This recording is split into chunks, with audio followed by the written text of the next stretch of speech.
नमस्कार बंधुসকল আজি আপোনালোকৰ কাৰণে আৰু এটা নতুন ইম্পৰ্টেন্ট ভিডিও লৈ আহিছো এই ভিডিওটো আপোনালোকে চোৱা খুবেই প্ৰয়োজন কিয়নো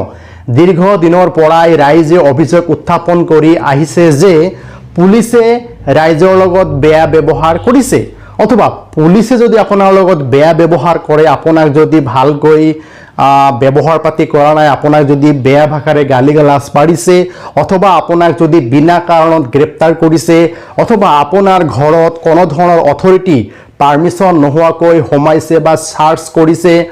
আপোনাৰ বস্তু যদি বাজেয়াপ্ত কৰিছে সিজ কৰিছে অথবা পুলিচে আপোনাৰ লগত সিৰিয়াস মিসকন্ডাক্ট কৰিছে তেতিয়াহলে আপুনি কি কৰিব লাগিব সেই বিষয়ে আপোনালোকক এই ভিডিওটোৰ জৰিয়তে মই অৱগত কৰিবলৈ ওলাইছো বন্ধুসকল অসম চৰকাৰ বা ভাৰত চৰকাৰ বা ইয়াৰ অধীনত যিকোনো সংস্থা আৰ্মি সিআৰপিএফ বা অসম পুলিচক নিয়ন্ত্ৰণ কৰিবৰ কাৰণে নিশ্চয় এটা আইন আছে গতিকে অসম পুলিচক নিয়ন্ত্ৰণ কৰিবৰ কাৰণে অসমত এখন আইন প্ৰণয়ন কৰা হৈছে সেই আইনখন হৈছে অসম পুলিচ আইন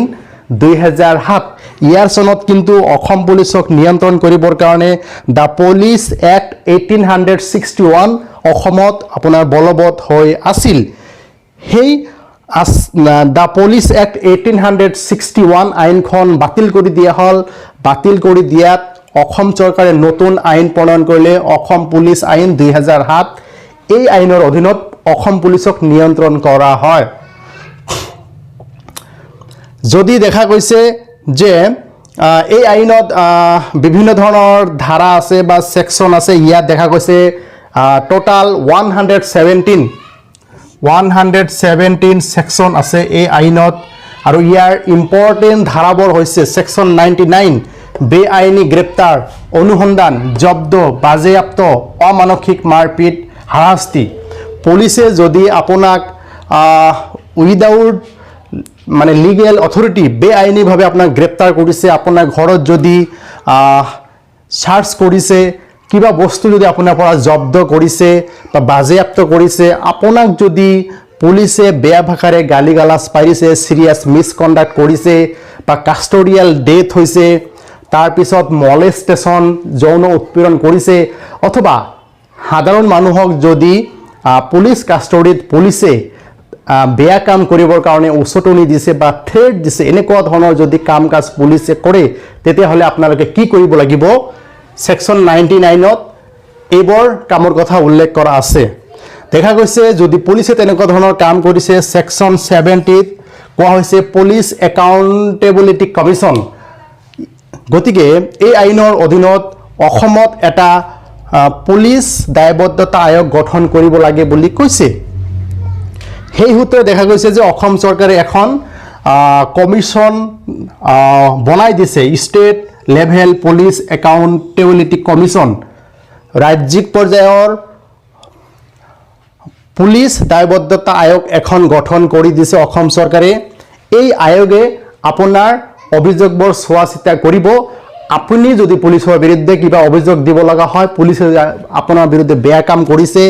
বেয়া ব্যৱহাৰ কৰিছে সিৰিয়াস মিসকন্ডাক্ট কৰিছে তেতিয়াহলে আপোনালোকে ষ্টেট লেভেল পুলিচ একাউন্টেবিলিটি কমিশনত আপোনালোকে লিখিত অভিযোগ দিব লাগিব লগতে এখন শপত পত্ৰত সহি কৰিব লাগিব অথবা শপতনামাৰ জৰিয়তে আপোনালোকে লিখিত অভিযোগ দিব লাগিব আপোনাৰ অভিযোগটো পোৱাৰ পিছত হেই ষ্টেট লেভেল পুলিচ একাউন্টেবিলিটি কমিশনে কি কৰিব এনকোয়াৰি কৰিব তদন্ত কৰাৰ পিছত যদি সেই পুলিচৰ বিৰুদ্ধে যদি যথেষ্ট পৰিমাণৰ সাক্ষীবাদী পায় আপুনি যদি সাক্ষীবাদী দিব পাৰে আপোনাৰ অভিযোগটো পোৱাৰ পিছত সেই ষ্টেট লেভেল পুলিচ একাউন্টেবিলিটি কমিশনে আপোনাৰ সেই সংশ্লিষ্ট পুলিচজনক মাতিব সুমন জাৰি কৰিব তেখেতৰ পৰা সাক্ষ্য গ্ৰহণ কৰিব আপোনাৰ পৰা সাক্ষ্য গ্ৰহণ কৰি যদি সেই পুলিচ অফিচাৰজনৰ কিবা দোষ পায় দোষী যদি সাব্যস্ত হয় সৰ্বোচ্চ শাস্তি 6 মাহৰ জেল অথবা আৰ্থিক জৰিমনা ম্যাক্সিমাম 2000 হ'ব পাৰে অথবা দুয়োবিধ হ'ব পাৰে 6 মাহৰ জেল অথবা আৰ্থিক জৰিমনা দুয়োবিধ হ'ব পাৰে এটো আছিল সেকশন 99 ত পুলিচে যদি আপোনাৰ লগত তেনেকুৱা ধৰণৰ বেআইনী কাম কাজ কৰিছে মাৰপিট হাৰাশাস্তি জ্বালা যন্ত্ৰণা বেয়া ভাষাৰে গালিগালাজ কৰিছে এইবোৰ তাৰ পিছত আহিছো সেকশন 78 আয়োগৰ কাম এতিয়া আয়োগে মই অলপ আগত কৈ দিলোঁ আপোনাৰ ঘটনাৰ বিষয়ে ইনকুৱাৰী কৰিব অথবা পুলিচে যদি বেয়া কাম কৰিছে বেআইনী কাম কৰিছে তেতিয়াহ'লে সুমোটো নিজ ইচ্ছামতে গোচৰ ৰুজু কৰিব পাৰে সেকশন 48 সামাজিক দায়বদ্ধতা পুলিচৰ কিছুমান সামাজিক দায়বদ্ধতা আছে সেইবোৰ কৰিব লাগে যেনেকুৱা ৰাইজৰ হতে ভদ্ৰতা সন্মানজনক ব্যৱহাৰ কৰা বিশেষকৈ জ্যেষ্ঠ নাগৰিক মহিলা আৰু শিশুসকলৰ হতে পুলিচে ভাল সন্মানজনকভাৱে ভাল ব্যৱহাৰ কৰিব লাগিব ৰাইজক পৰামৰ্শ আৰু সহায় কৰা বিশেষকৈ জ্যেষ্ঠ নাগৰিক মহিলা শিশু গৰীব দুখীয়া মানসিক আৰু শাৰীৰিকভাৱে বিকাৰগ্ৰস্ত লোকসকলক ৰাস্তাত যদি অসহায় অৱস্থাত পৰি আছে সেইবিলাক লোকসকলক সুৰক্ষা দিব লাগিব সকলো প্ৰকাৰৰ প্ৰয়োজনীয় সহায় আগবঢ়োৱা অপৰাধৰ ভুক্তভোগী যিবোৰ আছে দুৰ্ঘটনাগ্ৰস্ত বা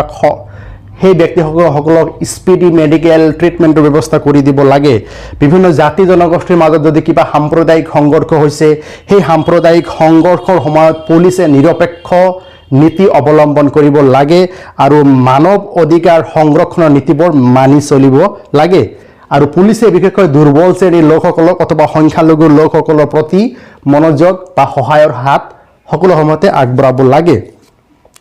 তাৰপিছত দেখা গ'ল সভা সমিতি যাতায়াত ব্যৱস্থা ৰেল যাত্ৰী বা তেনেকুৱা ধৰণৰ ঠাইত যদি শিশু মহিলাসকল হাৰাশাস্তিৰ সন্মুখীন হয় অথবা দুষ্টচক্ৰে যদি মহিলাসকলৰ লগত অশ্লীল ব্যৱহাৰ কৰে অশ্লীল শব্দ প্ৰয়োগ কৰে আপত্তিজনক দৃশ্যবোৰ প্ৰদৰ্শন কৰি থাকে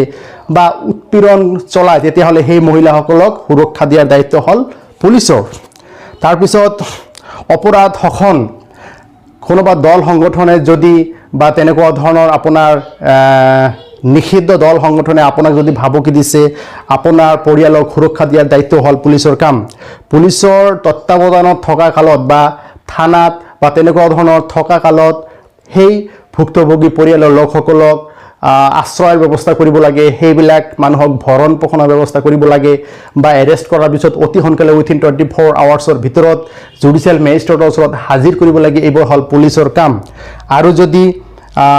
আপুনি বিনামূলীয়া আইনী সেৱা পোৱাৰ কাৰণে উপযুক্ত ব্যক্তি হয় নে নাই আপুনি যদি অসহায় গৰীব দুখীয়া গতিকে আপোনাক যে লিগেল এইডৰ প্ৰয়োজন পুলিচে এই কথাটো আপোনাক অৱগত কৰিব লাগে আৰু আপোনাক লিগেল এইড বিনামূলীয়া আইনী সাহায্য প্ৰদান কৰিবৰ কাৰণে সংশ্লিষ্ট কৰ্তৃপক্ষক পুলিচে অৱগত কৰিব লাগে এইবোৰ আছিল আপোনাৰ পুলিচৰ কিছুমান সামাজিক দায়বদ্ধতা সেয়া আপোনালোকক আগত উল্লেখ কৰিলোঁ লগতে পুলিচে আপোনালোকৰ লগত যদি বেয়া ব্যৱহাৰ কৰিছে অসন্মান কৰিছে অভদ্ৰামী কৰিছে মানসিক আৰু শাৰীৰিকভাৱে যদি শাস্তি দিছে অথবা আপোনাক যদি যৌন উৎপীড়ন কৰিছে ধৰ্ষণ কৰিবৰ কাৰণে চেষ্টা কৰিছে পুলিচৰ কাষ্টডিত থকাৰ সময়ত তেতিয়াহ'লে আপোনালোকে পুলিচৰ বিৰুদ্ধে ষ্টেট লেভেল পুলিচ একাউণ্টেবিলিটি কমিশ্যনৰ ওচৰত আপোনালোকে লিখিত অভিযোগ দিব পাৰে যদি ভিডিঅ'টো আপোনালোকৰ ভাল লাগে লাইক কমেণ্ট আৰু শ্বেয়াৰ কৰিব ধন্যবাদ জয় আই অসম